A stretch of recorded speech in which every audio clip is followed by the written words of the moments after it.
नमस्कार, मी पंजाब डक. तर राज्यातल्या सर्व शेतकऱ्याला सांगू इच्छितो की राज्यामध्ये आणखी 4 दिवस पावसाचे 28, 29, 30 तारखेपर्यंत राज्यात विखुरलेल्या स्वरूपाचा पाऊस पडणार आहे. 2 चक्रीवादळ असल्यामुळे हे राज्यात पाऊस पडायला आहे. नसा हा पाऊस गेला असता, म्हणून त्याच्यामुळे हे पावसानं मुक्काम वाढल्यामुळे म्हणजे 30 तारखेपर्यंत राज्यात पावसाचं वातावरण राहणार आहे. 1 तारखेच्या नंतर पाऊस जोर वसरणार आहे, म्हणून हा अंदाज लक्षात आहे. तर सर्व शेतकऱ्याला सांगितलं जातं राज्यात 4 दिवस राज्यात पावसाचे हे असे जाळे असतात.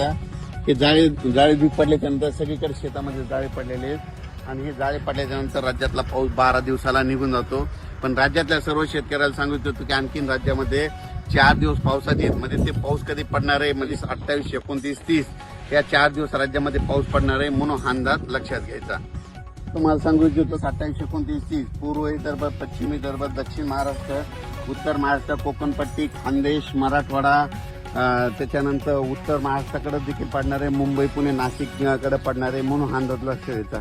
हा पाऊस सर्वदूर नाही, फक्त भाग बदलत विखुरलेल्या स्वरूपाचा पडणार आहे, म्हणून राज्यातल्या सर्व शेतकऱ्यांनी हे देखील अंदाज लक्षात घ्यायचा. सांगायचं झालं तर नांदेड जिल्हा झालं, वाशिम जिल्हा झालं, हिंगोली जिल्हा झालं, यवतमाळ जिल्हा झालं, परभणी जिल्हा झाला, लातूर जिल्हा झाला, सोलापूर जिल्हा झालं, त्याच्यानंतर सांगली, सातारा, सोलापूर, कोल्हापूर, पुणे, त्याच्यानंतर अहिल्यानगर इकडं, संभाजीनगर, जालना, त्याच्यानंतर इकडं नंदुरबार, धुळे, जळगाव, नाशिकसह मुंबई सगळं, त्याच्यानंतर इकडं बुलढाणा, अकोला, अमरावती, वर्धा, नागपूर, भंडारा, गोंदिया, चंद्रपूर, यवतमाळ या सगळ्या जिल्ह्यामध्ये जितके जिल्हे येतात त्याच्यामध्ये फक्त भाग बदलत संपूर्ण जिल्ह्यात पडणार नाही, भाग बदलत विखुरलेल्या स्वरूपाचा पडणार आहे.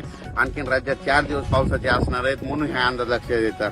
म्हणजे हा पाऊस सर्वदूर पडणार नाही, विखुरलेल्या स्वरूपात पडणार आहे. उदाहरणार्थ सांगतो, समजा आमच्या परभणी जिल्ह्यामध्ये 848 गाव आहेत, तर फक्त इतक्या 848 गावामध्ये पडणार नाही, फक्त 200-300 गावामध्ये पडेल. काही गावाला सोडून देखील देईल, कुठं रिमझिम पडेल, म्हणून हा सर्वप्रथम अंदाज लक्षात यायचा.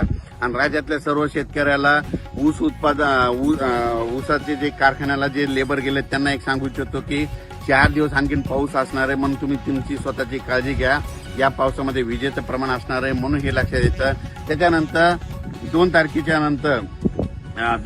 नंतर राज्यातला पावसाचा जोर देखील ओसरणार आहे, म्हणून हा अंदाज सर्व राज्यातल्या सर्व शेतकऱ्यांनी लक्षात द्यायचा. त्याच्यानंतर 2 तारखेला राज्यामध्ये तुम्हाला सांगू इच्छितो की 2 तारखेला काय होणार आहे की उत्तर महाराष्ट्राकडे नाशिक, निपाडकडे, नंदुरबारकडे, जळगावकडे थंडीची थोडी 2 तारखेला चाहूल सुरू होणार आहे. त्याच्यानंतर ती थंडी काय होणार आहे, परत पुढे सरकणार आहे. मग ती थंडी उत्तरेकडून काय होणार आहे, दक्षिणेकडे असे खाली सरकत येणार आहे. तर मग असं करत इकडे दक्षिण सोलापूरकडे तुम्हाला एक सांगू इच्छितो की ती थंडी काय होणार आहे की 4, 5, 6 तारखेपर्यंत सोलापूर जिल्ह्यामध्ये, नाशिक इकडल्या भागात देखील अशी पसरत जाणार आहे आणि थंडीला चाहूल सुरू होणार आहे.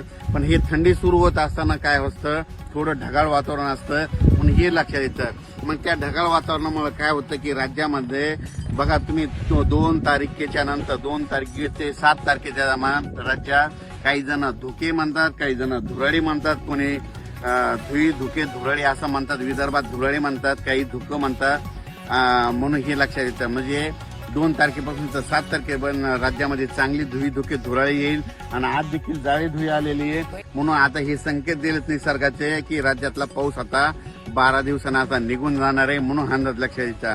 म्हणून हे अंदाज सर्व शेतकऱ्यांना लक्षात येतात. अचानक वातावरणात बदल झाला तर लगेच एक मेसेज दिला जाईल. ते 1 नोव्हेंबर पर्यंत राज्यात विखुरलेला पाऊस पडणार आहे, सर्वदूर काय पडणार नाही, भाग बदलत पडणार आहे, म्हणून अंदाज लक्षात घ्यायचा. धन्यवाद.